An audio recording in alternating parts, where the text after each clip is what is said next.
জুড়িগুলি অনেক দিন হয়ে গেল ময়লা হয়ে গিয়েছিল। এগুলো আজকে ভালো করে ধুয়ে পরিষ্কার করে বারান্দার রোদ্রে শুকাতে দিয়েছি। আর এগুলো শুকিয়ে তারপর বাজার গুছিয়ে রাখবো। বাজার থেকে 2টা মাছই নেওয়া হয়েছে। 2টা মাছই একদম জ্যান্ত ছিল, একদম লাফাচ্ছিল। দেখে মনে হচ্ছিল যে অনেক ভালো লাগলো। জ্যান্ত মাছ সবসময় কিন্তু পাওয়া যায় না, তাই ভালো লাগার পর এই 2টা জ্যান্ত মাছই নিয়ে নিলাম। তেলাপিয়া মাছটা অনেক বড় ছিল, প্রায় 1 কেজির উপরে। আর পাঙ্গাস মাছটা ছিল মোটামুটি বড়। এই তো বাজারগুলো এখন গুছিয়ে নেব। জরিগুলো একদম চকচকা করে পরিষ্কার করে নিয়েছি। এখানে এই বাজারগুলো সব কিছু গুছিয়ে রাখবো। বাজারগুলো অনেক রকমই নেওয়া হয়েছে। কাঁচা বাজার, পেঁয়াজ, রসুন, আলু, সবজি, মাছ অনেকগুলো একসাথে বাজার করা হয়েছে। এখানে আমি জরিগুলোতে সব একে একে ঢেলে রাখবো। পেঁয়াজ, রসুন, কাঁচামরিচ, সবজি সব কিছু একটা একটা করে গুছিয়ে রেখে তারপর আমি মাছটা কেটে রেডি করব রান্নার জন্য। রসুনের কোয়াগুলো দেখে আমার কাছে অনেক ভালো লাগছিল। আর এই রসুনের কোয়াগুলো নেওয়া হচ্ছে আমার ব্লেন্ডার করে ফ্রিজে রাখার জন্য। বেশিরভাগই আমি ব্লেন্ডার করে ফ্রিজে রেখে দিই। এই তো দেখুন, এখানে নিয়েছি শীতের সবজি, কাঁচা টমেটো, আর সাথে নিয়েছি ফেওয়া শুটকি। এই শুটকি দিয়ে এই শীতের সবজিটা খেলে কিন্তু অনেক ভালো লাগে। আর শীতের যত সবজি হোক রান্না করা, তার সাথে তো ধনিয়া পাতা লাগবেই। ধনিয়া পাতাও নিয়েছি।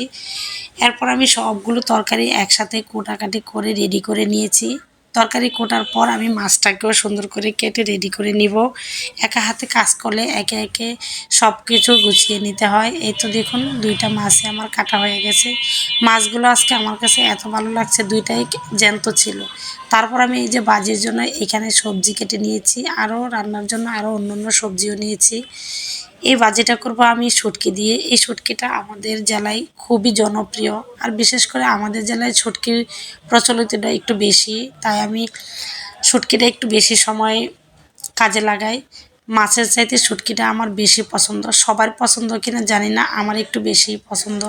এখানে আলুগুলো একটু কষিয়ে নিব। এরপর আমি কষানোর পর কাঁচা টমেটোগুলো দিয়ে দিচ্ছি। সবজিটা বসিয়ে দিয়ে অন্য চুলায় আমি আরেকটি রান্না বসিয়ে দিব। একা 2 চুলায় রান্না করলে একটা সুবিধা কি, ঝটপট রেডি করে নিলে রান্নাটা একদমই সহজে হয়ে যায়। ভাজিটা প্রায় মোটামুটি শেষের দিকে। এখন আমি ধনিয়া পাতা দিয়ে দিব নামানোর কিছুক্ষণ আগে। আর এই শুটকির তরকারিতে নামানোর আগে ধনিয়া পাতা দিলে অনেক সুন্দর একটা ঘ্রাণ আসে। এটাই আমার কাছে অনেক ভালো লাগে। এদিকে তো সবজি আরেকটা বসিয়ে দিয়েছি, মাছ দিয়ে রান্না করব। ফুলকপি, সিম, আলু সব কিছু একসাথে দিয়ে মাছ দিয়ে রান্না করব। কষানোর পর আমি ভালো করে কষিয়ে হালকা একটু পানি দিয়ে মাছ দিয়ে জাল করে নিয়েছি। ভিডিওটি এখানেই শেষ করছি আজকের মতো। আমার এই ভিডিওটি যদি ভালো লাগে অবশ্যই লাইক করবেন, শেয়ার করবেন। দেখা হচ্ছে পরবর্তী ভিডিওতে। আল্লাহ হাফেজ।